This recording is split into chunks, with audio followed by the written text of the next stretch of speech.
Hey everybody, welcome to Andertons TV. This is a treat. You'll see on screen some legends of the amp world and just the guitar world generally, myself excluded. So I guess that the exciting guy that we've got on the call here is Mark Sampson. So give us a wave, Mark. Hi guys, hi world.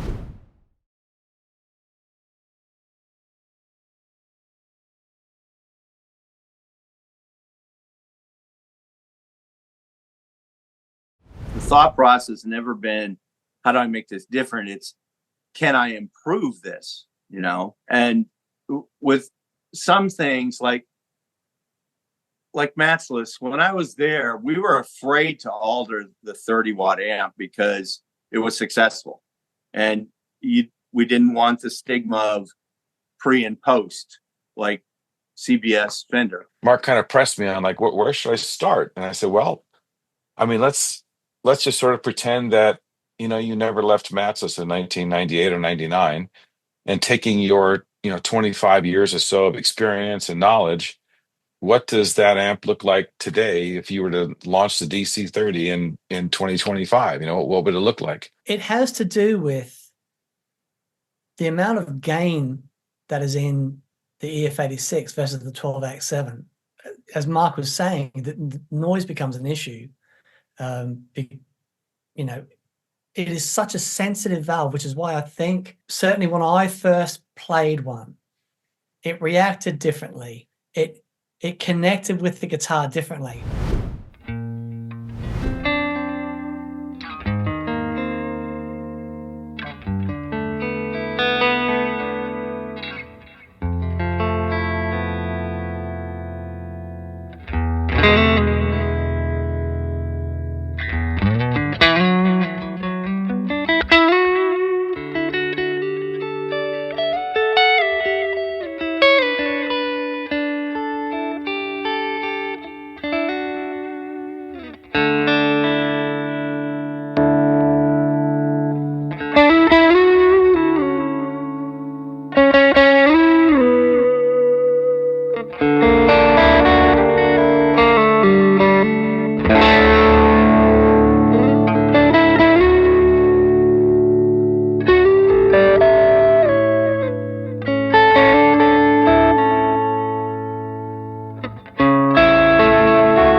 Welcome back to Andertons TV, and what a joy it is to have Dan with me today. Completely my pleasure, mate. Thanks so much for having me. Well, I guess before any of that playing, you watched a little clip of a Zoom call that Dan and I had with John Thompson from Badcat and Mark Sampson, the designer of this amplifier, and we had that a couple of days ago. Mm-hmm.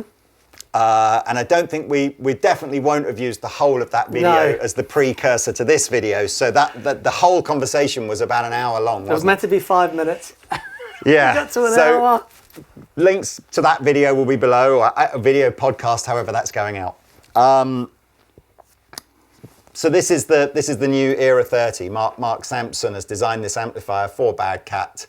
It's a point-to-point hand-wired throwback amplifier, really delving into trying to use this mysterious EF86 preamp tube that has been so problematic for many manufacturers to use over the years, but is much loved. Yeah. So I don't want to necessarily go over everything that we talked about in in that video before, but I do want to just probably touch upon a couple of things that I don't think we discussed in that video, which was what is it, you know, at what point did Vox themselves kind of almost give up on the EF86? It was really early on. Right. Okay, so I have an AC10 twin from 1959 that has the EF86 in, but I also have a 61 AC30 that didn't have the EF86. So it's like, as a short period there, they said we can't, the failure rate was too high on them. Yeah. They're a tricky valve because the gain is so high. So the other thing to remember is EF86 channels, it's not just about the EF86, it's about the EF86 relationship with the phase inverter. Similar to a tweed amp, where the gain is so high that a lot of the overdrive is how hard it's punching into the phase inverter valve. Yeah. And it just creates this really beautiful, you know, cascading harmonic thing. Yeah. So, and the other thing as well, we talked a lot about the EF86 being noisy was the problem, more so than failure rates. But I was saying before, I know sort of anecdotally from touring musicians that I know where you see the sort of 6 or 8 AC30s on the stage, and and those guys will tell you that's not because they've got 8 amplifiers running and that's the sound. It's always because at any given time the tech is desperately trying to keep 1 or 2 of them actually working, and you sort of need to start the gig with 6 working ones to ensure that you can finish it with 1 working one. So just to nerd out for a second, when these amps are cathode biased, right, which means that the power valves, they run through a single cathode bias resistor, all of them. Now, when they were designed back in the 50s, the valves that were being used then, the Mullards and things, they were really hardy valves. And so the vintage design is a 50 ohm cathode bias resistor. Well, if you use a 50 ohm cathode bias resistor with modern valves, it's too much for them. So a very common mod is to change that 50 ohm cathode bias resistor to 70 ohms, and it puts the modern valves in a place where they're a lot happier. But regardless, the other thing to remember is that these amps, the sound of a cranked AC30 is everything coming together. You're pushing the power valves like so hard. You're pushing the speakers. If you've got 2 blue speakers, right, they're 15 watts each, right? This is like, okay, what sort of speaker do we need for a 30 watt amp? Well, we'll put 2 15 watt speakers, we should be fine. It's like, everything is working really hard, but within all of those elements. So it's the EF86 valve, absolutely. It's a part of that, the earlier thing, especially the early AC15s, but it's everything coming together. You can't just take that element out and say this is the magic. No, it's all those things coming together. So I guess options as a guitar player are to go find a late 50s, super early 60s AC product and have 8 of them and a tech who's going to keep them working. Buy a modern AC30. And when I say modern, I just mean anything really made within the last 50 years and accept that they would have changed those amplifiers componently to have kept a lot of the sort of tonal magic of an AC30, but accept it's not quite the and you can mod them. original. Like my 61 has an EF86 channel that I've put on the, so I've got that amp has 4 channels, but it's all designed around exactly the same spec, and it just hooks up, and there you go. You plug it in, and it's magic. I guess what Badcat will be hoping is that your other alternative is to look at an amp like this, which should, enable you to have a reliable EF86 channel. It's got the 4 BL84s in it, so it's very much trying to replicate that AC style power circuit. It's hopefully super robust with the point-to-point wiring. We're actually not running into an Alnico Blue here. This is just a Badcat custom Celestion. And they that has a sound. Those, Yeah. the ceramic speaker as opposed to the Yeah. Alnico speaker. Yeah. So, and it might be that if you want a more traditional sounding Yeah. thing, you can look at a Celestian Gold. They For sound sure. amazing. There's I use them, with my Matchless, Yeah. with the Dr. ZZ80, which is another Vox Yeah. variation. Yeah. They sound great for that vintage sort of chime. Totally agree. I mean, bizarrely, not just for AC style sounds. Oh, Like yeah, the, yeah. the The new Alnico Gold is that's what won the listening test in the Victory MK Yeah. Clean and Overdrive though, So- bizarrely, which was really surprised us. I was stunned when we did that Yeah, video with yeah. you, and it's like because the overdrive sound of that amplifier Yeah. has given me a real problem because it was like astonishing, Yeah. and the fact that it came from a Gold, Yeah. So yeah, So that's so the- they're really a really great speaker. I would, and that's the 50 watt. So again, we're going to go a bit off topic here, but the 50 watt Alnico Gold is not it's 220, 230 pounds, something like that. I think there's a lot of guitar players out there with an amplifier that they could for the cost of a pedal, Yep, could just upgrade, switch yeah. the speaker out Yep. and it would change everything. Anyway, Absolutely. look. So we're back to the Era 30. That little bit of playing that you heard from Dan was into the EF86 channel.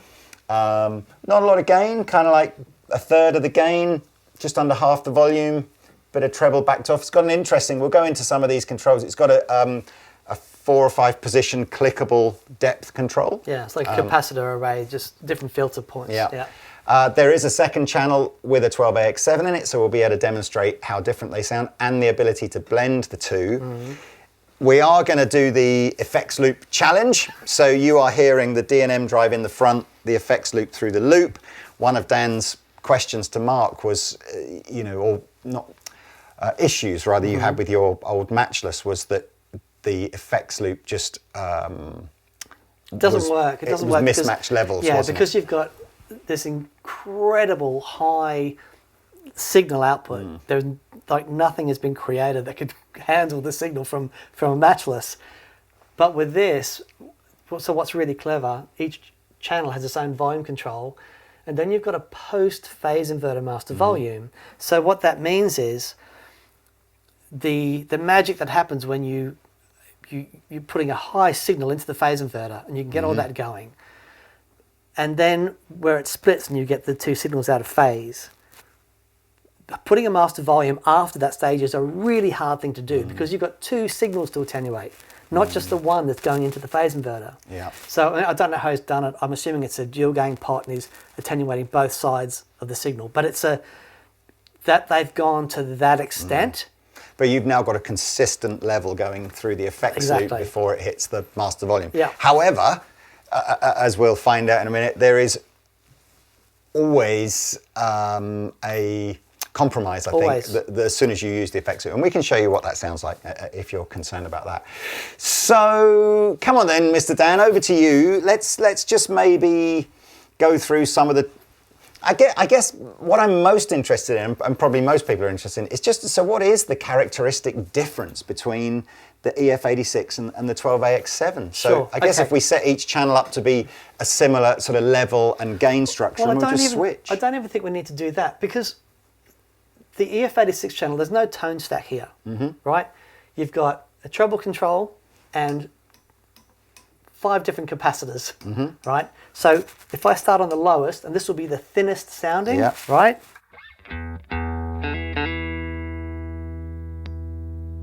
And they progressively get deeper as you go up.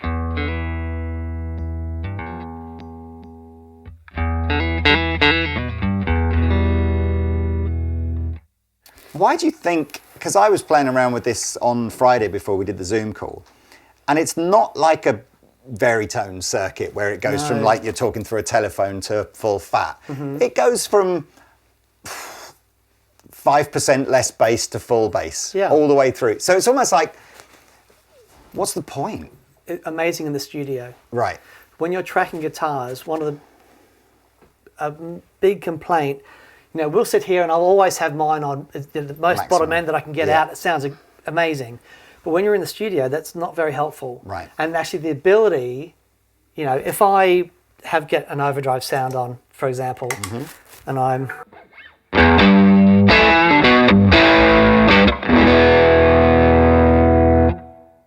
I tell you, man, you made a comment about what you loved about your old Matchless was that you could hear every single string. Yep. Definition, right? I'm paying more attention to that because of the comment you made, and you really can hear every single string. Yeah, that's indicative of a really well-made amplifier, right? Yeah. But now, if I take that and I not pull all the bottom end out, or as much as I can do,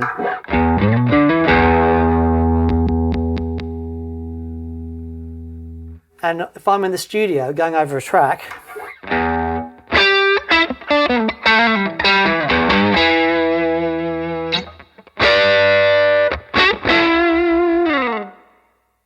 that will sit, and it'll poke its head out, you know. Got it. Yeah.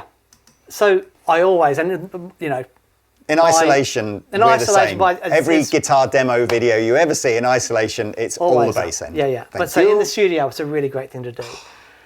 But you hear, even with the bottom end all the way up, and I've turned the treble down a little bit because it does get quite bright. You have got a Telecaster, in fact. I do. So I'll just show you the treble control.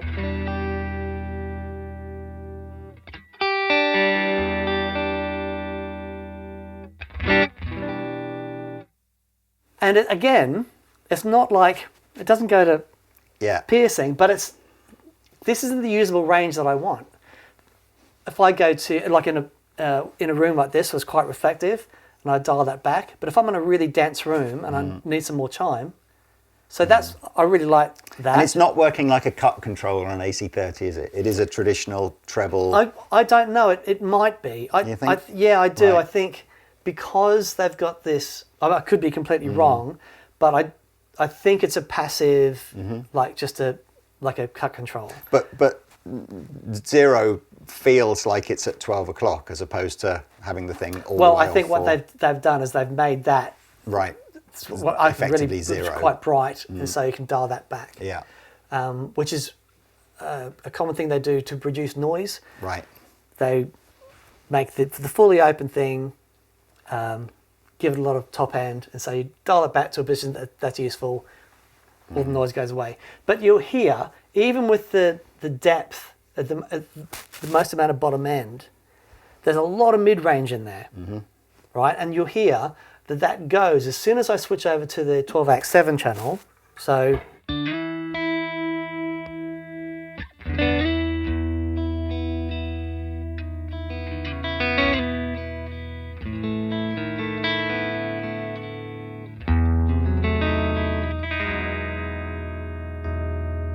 blend, sorry, wrong one.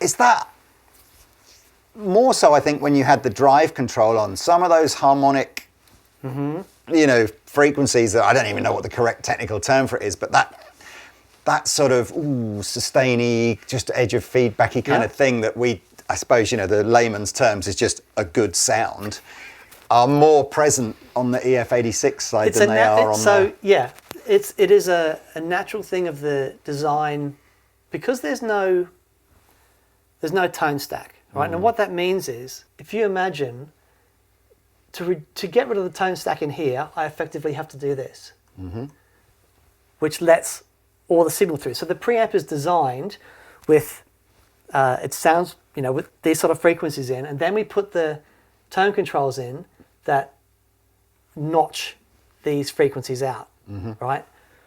It's different in this. So it's more of a passive thing. And what happens with the tone stack, it always does something to the mids.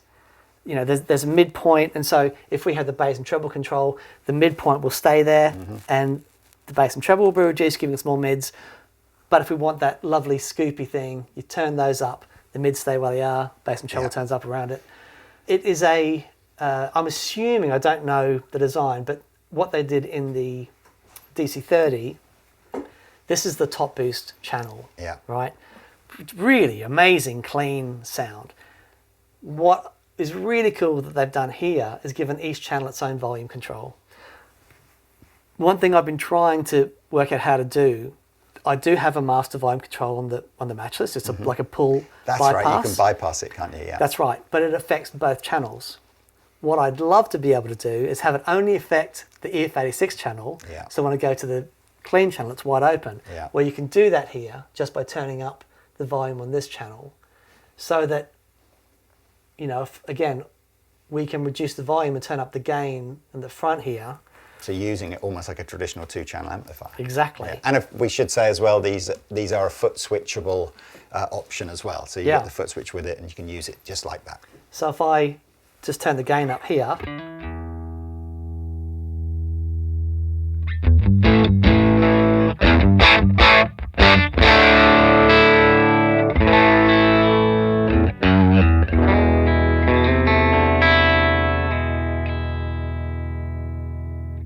You'll know more. I recollect the DC30 having more overdrive naturally in the amplifier. I felt when I ran this, I mean, you can kind of almost, you can kind of go like that. It's not a hugely pleasant sound, but it sounded less overdriven than the DC30. So, I'm not sure how this is working, but because we've got the volume control pre-phase inverter, so you think you've got to so do both? I think to get the traditional sound, and this might get a little bit loud.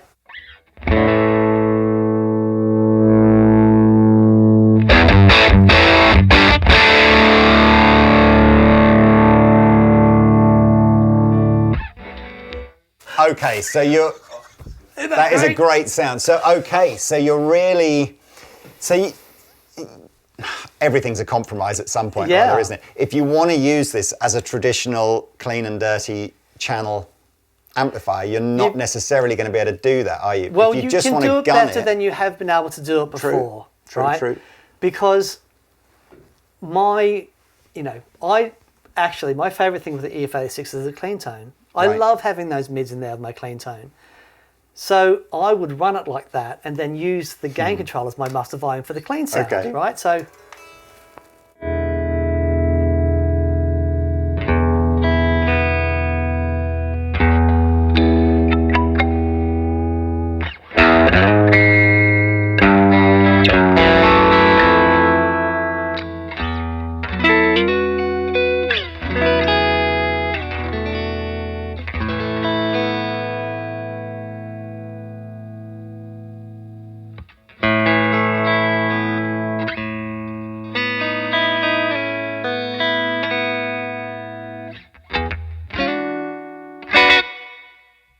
It's a different type of gain dialed in by putting the volume up rather than the gain control up, isn't it? So I think it feels like they have, whether they've increased the gain here so that you get more headroom from, so when you've, if I turn this up, that feels like I've actually got more gain than my Matchless, right?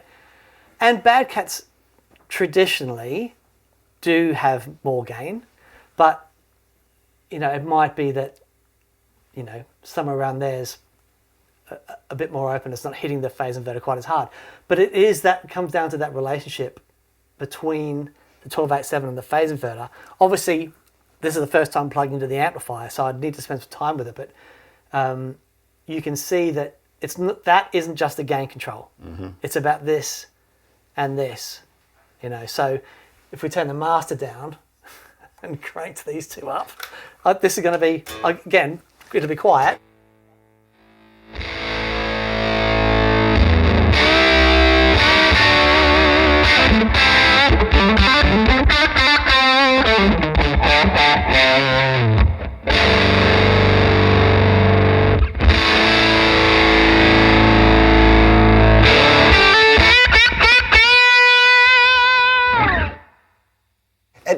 It becomes so compressed at that point. I don't know that, it's hard to know really, because with an old AC30, the only way you could really do that would be to literally have it so ear-splittingly loud. It Completely. Would be so you get all the speaker and That's everything. right. But that sounded to me more like a broken amp. Completely. As in not. I don't mean yeah. that in a negative way, but like as in that's the classic. Oh, this amp circuit was not designed to do that That's much right. gain. So to me, that was reminiscent of early Tweed Right. Yes. things, right? We are hitting that phase inverter valve so hard, but that's the beauty of having the post phase inverter master volume. So you retain that relationship to that valve. It's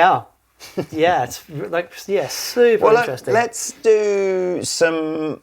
Maybe if I'm interested in this idea of blending the two channels, because that is. Could you do that on the DC30? So on the DC30, the channels are completely independent, the same way they are on Voxes. You have different inputs for those channels. If you want to blend them, you need to. Well, if you want to switch channels, you need an A/B switcher. But the EF86 channel and a traditional top boost channel are out of phase with each other. So what happens with the Matchless, if you split it, let's say you've got, a stereo pedal, you want to go out into the two, and you want to blend the channels that way. As you turn up one, it introduces an out of phase signal in parallel with the other input, so it actually gets quieter. Yeah. So you're cancelling phase. So you've got to use a phase inverter. You need to have an ABY pedal that flips the phase on the other side. And when you do that, you can do it. But what they've done here, with this blend control, they've fixed the phase problems here. Yeah. So, but it's not in series, right? It's not one channel into the other. It's a parallel thing. It's in parallel. So the split happens before the input. So on a if you think about old Marshalls, where you've got the normal and the high channel, is that in parallel as well when you dime those, or is that when you jump those things? It depends on the amplifier. Okay. Some of the high-low things, some of them add another side to a 12AX7 to give you more. Some of them are just in parallel. So when you do the jumper thing, it's the two channels in parallel. But then you've got things like the old there's the Mark 1 boogies. Right. They've got the two channels, but they are in series. That's right. Because you've got all the I remember those early boogies. Yeah, so you think you're on the overdrive channel, but your clean gain control is still adding more gain. Exactly. But so this is a true sort of parallel blend. So you're just hearing this channel and this channel separately but together. Exactly. Hopefully that makes sense. So if we go to, I'll start with the 12AX7 channel, right? So I see what you're going to do. All the way down. Yeah. Right. That is a beautiful clean sound.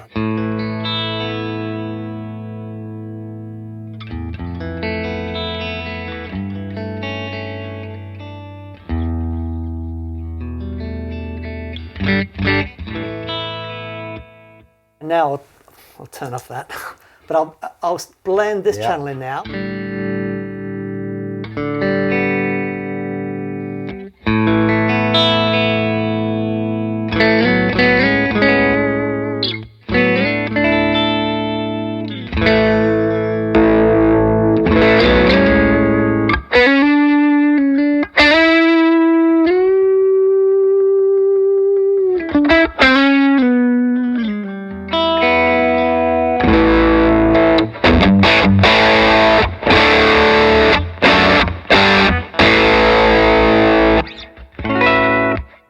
That's an overdrive pedal going into a relatively clean amp.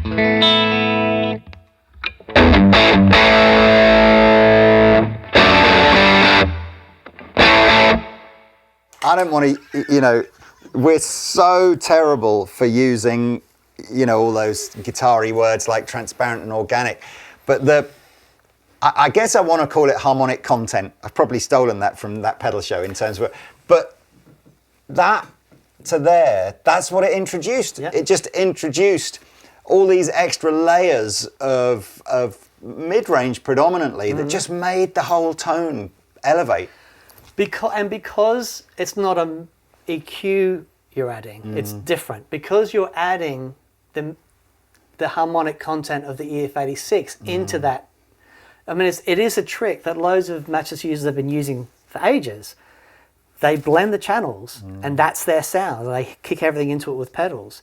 And it is a really wonderful thing. And to be able to do that on the fly with this is really, really cool. I ebb and flow with how I feel about how important 12AX7s and EL34s and 84s and, and sometimes I sort of go through a phase of going, you know what, everything's about how the circuit's been designed, and the valves are sort of really, people overhype what difference the valves are. And then other times, and I almost feel like when you're switching between here and here, I am hearing classic Fender, classic Vox, and it's just like, but I don't know if it's just whether that's just psychosomatic and just being reinforced by the screen print on the front, or if that's actually what, I mean, just do that, because that's so Fendery, I think, and clean sounding, it's got that very, not sterile is,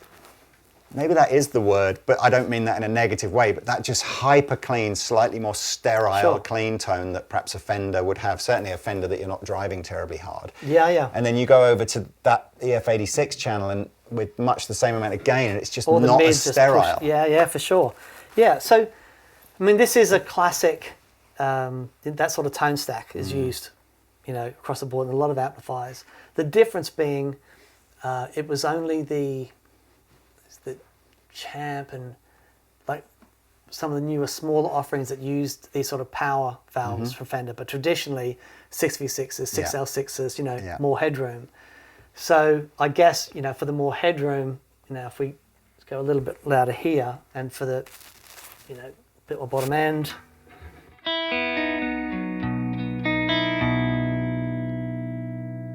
I want to put a bit more reverb on and just have that very classic Fender sound. Yeah.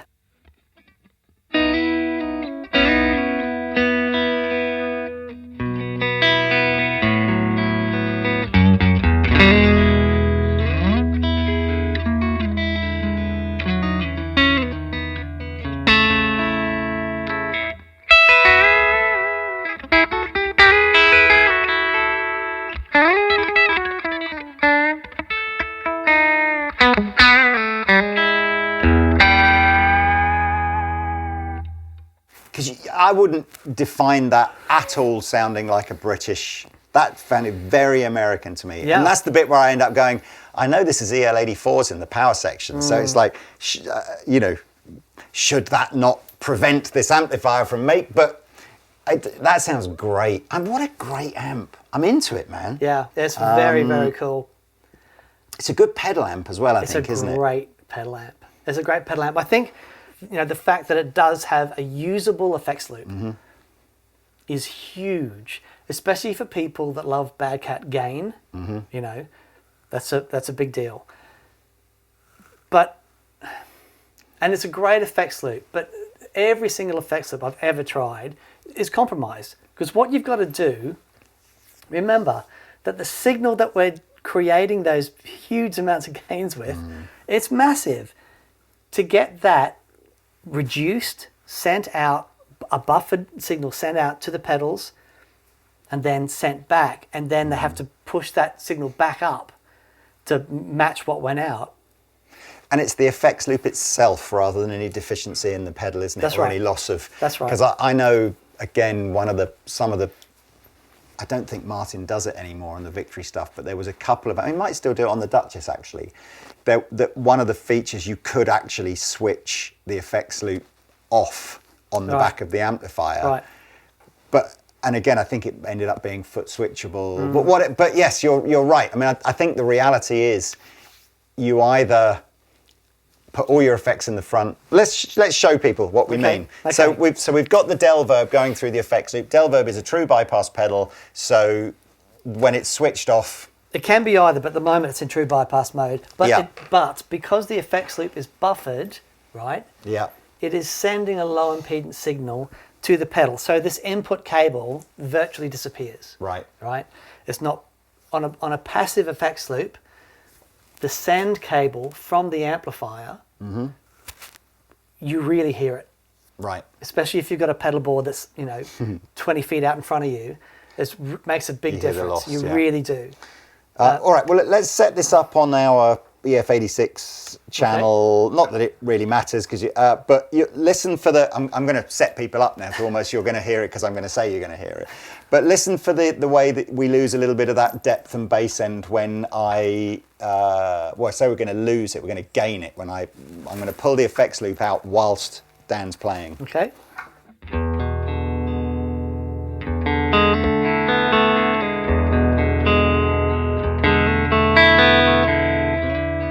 Now it's out. Now it's out.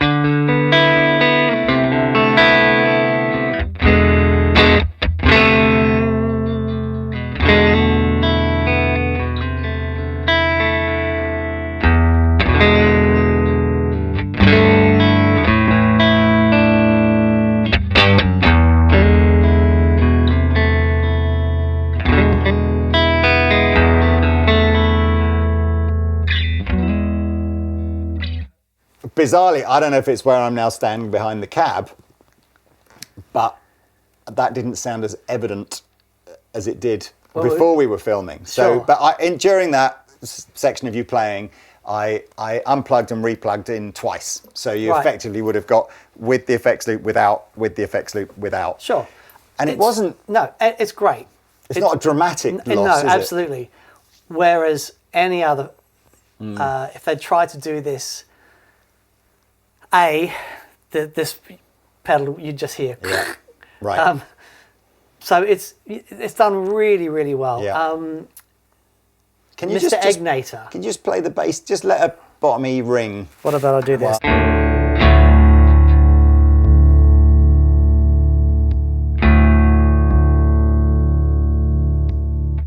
It's more evident, I think, when you just play Have a a note sustained and note. let it leave. But I don't know really whether or not you. So I mean, as you rightly say, if you're going to get your gain from a drive pedal, we can just quickly set this up, drive into reverb into here, and then we just don't use the effects loop, and that's fine. Although I'm a bit like, at what point do you? What point is it necessary to use an effects Because the loop? gain is so good on this amplifier, Exactly. isn't it? And the difference being, when you get to that point, you've got an effects loop you can use, Yeah. which we haven't had that before. As fans of this Yeah. sort of 12AX7, the EF86 setup, amazing clean tones, crunchy goodness. This is where you go wet dry. Come on. Or Yeah, you do. I mean, it's like you just don't put. This is just straight in the front, nothing through the effects loop, no reverb through here, and then you have your reverb comes from a supplementary. Yeah. And if you're in the studio, I think you just add the reverb post, don't you? I mean, it's just like Yeah, you can do. But doing this would be a perfect dry amp for the Yeah. scenario, which is how I use my Matchless. yeah, But the thing is, I could go out and gig this Yeah. and get overdrive and clean sounds with things. If I was getting a lot of gain from here, I could use effects in the loop and it would work. It'd be great. That's the difference. Interestingly, I was the completely different genre of guitar player, but I interviewed Jim Root just before Christmas, and he was saying that actually the sort of gigs that they're doing, by the time you've gone through a board and a monitor mix and you're hearing it back through a wedge in the audience, it's almost just like all of this nuance is irrelevant at that point. But he was saying in the studio, he's still. And again, he had quite an interesting. He said, if I'm going to commit a guitar sound to tape, Yeah. so it's it's forever. Yeah. It's like I just want that to be Oh, the completely. best it can ever. Whereas live, I think he was sort of saying by the time it's gone through everything and you've got all of the sort of the visual impact of the live and everything like that, and it's. His view was actually he can see why so many guitar players are going down the digital route for live, because it's like really. I know you've probably got a different opinion to that. I do, because I think as I get older, I'm so aware that the amount of gigs I get to do are limited, and I'm going to milk Yeah. every last bit of tone I can. Yeah. The thing is, we have people that comment on the videos going, doesn't matter, the audience can't tell any difference. And it's a comment that I know. It drives me crazy. I don't, not that I don't care about the audience. I don't care if they can't tell a difference. If I can tell the difference, if I'm having more fun on stage, and if I feel connected, I'm going to play better. We know guitar players, right? You and I both know, and you and I both work with guitar players who can plug into anything and sound amazing, right? That's not me. It really isn't. And I find my playing, unless I feel connected, it is really going through the motions. But if I do feel connected, what happens is stuff comes out that I haven't practiced. The sound will lead me in a certain direction, if you're open to it. For me, that's tone. Yeah. Tone is feeling connected. Yeah. I will, as long as my drummer is willing to drag a traps case and 6 massive things full of drums, I'm taking amps. Yep. No, look, I mean, you've got to be some robotic guitar player to be able to guarantee that you're going to be your best regardless of what tone you've got. Yeah. I think even the pros would go, if they did 50 nights in a row, if they had to choose what was the night you thought you played best, I bet you it was the night that something tonally worked better than the other 49 nights. Does the audience tell? Yeah. Maybe not. But if I'm having a better time on stage, my audience is going to have a better time. So when in my old band, the Tin Spirits, which was with Dave Gregory from XTC, which is how I got into the whole Matchless thing to start with, one of the very first ever videos we ever did on the Gig Rig channel was the band, the jam with Dave, that then turned into Tin Spirits, because I wanted to hear that Matchless so bad. I'd heard he'd had one, and I'm like, can you please come down? We'd become friends. Can you come down to the studio and have a jam? And it was, it was amazing. But being in the room with him and those amazing old guitars and hearing them come out of that old Matchless amplifier, which was, I think it was from 94, as we said on the previous video with Mark, it was like, A, I have to get one of those amplifiers, but B, I need to spend some more time in the room with this guy and just make some noise. But those are the things that if you feel connected, and I'm not saying you can't feel connected to digital stuff, you absolutely can, but it's the job. Our job is finding the things that make you feel connected. Valve amps, for me, they do that in a way that I can't quite explain. And it might not even be the sound. It is the sound, but I look at this amplifier. I know that this guy, Mark Sampson, I know his history. Yeah. I know how important his impact and his designs have been, and for me personally, and it's like, so I come to this amplifier with a different attitude, with a reverence. You know what I mean? Right. It's real. And if I play differently because of that, I don't care if it's digital or whatever. That almost that's real.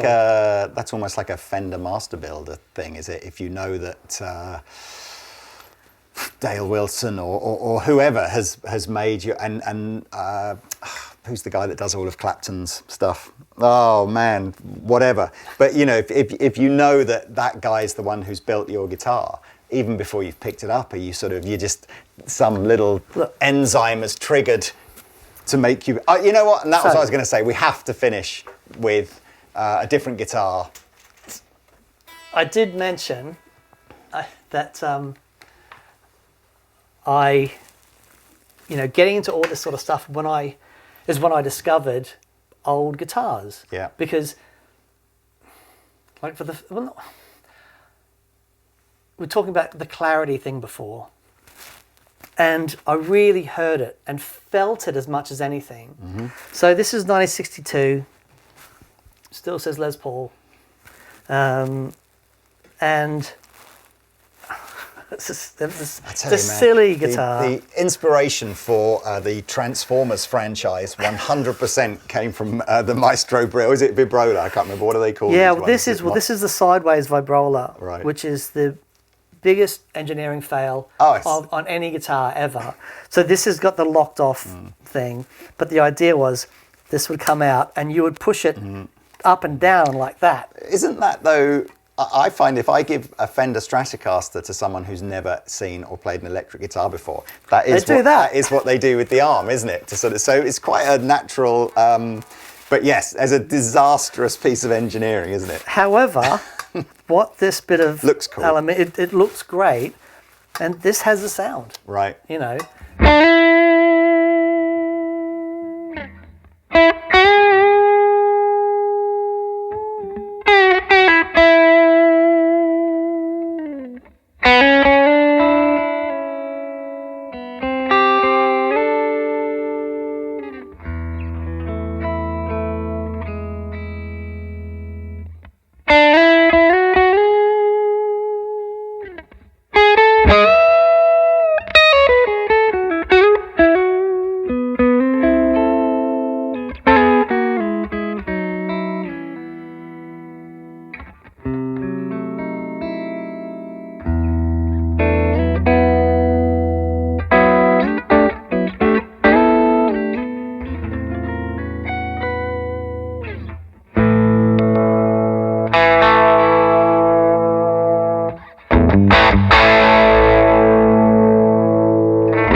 Who needs a trem system? You just bend the neck forward like that. Flipping heck, man. Nearly swore. That was...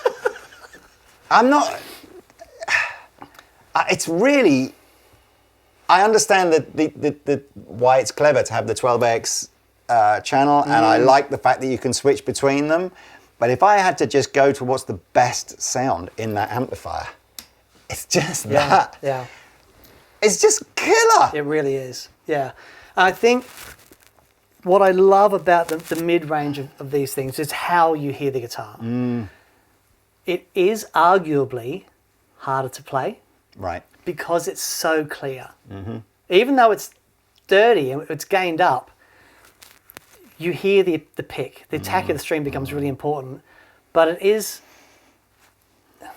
I think, I mentioned it on the video, hanging out with Robin Ford a lot recently and his amplifier. You play that Dumble for 40 years and see if you don't end up a flipping unbelievable guitar player. I said to Robin, when he did the clinic with us, we had a chat afterwards, because I hadn't really paid a lot of attention necessarily to how he was setting his amplifier up. You obviously hear his licks and all that kind of stuff. And I said to him, I'm amazed how little you press the overdrive pedal on. Yeah. It's like you're playing solo, and it's like, that is hard. It's like it's like there's nowhere to hide, man. You got high headroom, loud, clean amplifier, and you're not putting your overdrive pedal on. And he said that's actually something I don't talk about a lot, but it was a very conscious decision that he made quite early in his guitar playing career, that was how he was going to sound different to the other guys, which was to play solos without an overdrive pedal. Right. doesn't do it all the time, but you know, more often than not, I think his solos are very clean. Yeah. And as you say, it's like, man, have you got to be precise? You've got to be on your game. Good. Yeah, but if you practice like that, Exactly. you get good. You know, when you can hear the difference between playing here or here, Yeah. and then your finger being here or here, Yeah. you know, and you hear the resonance of the guitar, and you know, that is why amps like this and the Mark II Victory amplifiers and the Matchless things and 2-Rock, that is why these amps are really important. They make you a better guitar player. I honestly believe that. I honestly believe that. This has been everything I'd hoped it would be, getting Mark and John and you on a Zoom call and then getting you to play it, and just the fact that you can share such a wealth of experience of using the amps that probably inspired this. Could we just end maybe on a little bit of... I've felt for many years now, but I almost feel it just gets worse every year. As general consumers, in life, we buy TVs and toasters and cars now. You know, when was the last time anybody tried to fix their own car? You know, it's just like, we just buy stuff and we live in this binary world of it either works or it doesn't work. And if it doesn't work, it must be faulty, and therefore I'm going to take it back and ask for another one. Valve amplifiers, I just feel people need to approach valve maybe a bit more like a guitar. So like when a guitar string, when a guitar string breaks, you kind of, the expectation is, as a guitar player, even as a relatively novice guitar player, you ought to know how to change the string. Yeah. And I sort of feel with, you know, I see thousands of videos online of people sharing when I do this with my volume, the amp goes, you know, or whatever it is. And then in the comments, oh, you better send that back then. Yeah. And you sort of go, if you don't want to educate yourself to just the level, and I'm not even sure whether I'm even allowed to say this now, you know, whether or not there's some special safety law that just says, no, do not attempt, so ignore everything if you're not allowed. But I sort of feel like if you're not prepared to understand the very, very basics of what might a tube sound as it's beginning to fail. Yeah. Where do I buy another one from, and how do I fit it? Yeah. If you're not prepared, I'm almost at that point going, just buy a solid state amplifier, because they are binary. They either work or they don't work. Sure. I think that there are simple enough things that you can do and educate yourself on. For example, has my valve gone microphonic, right? Which they do. It's a really simple test. Grab a pencil or a chopstick, something non-conductive, right? It's very important.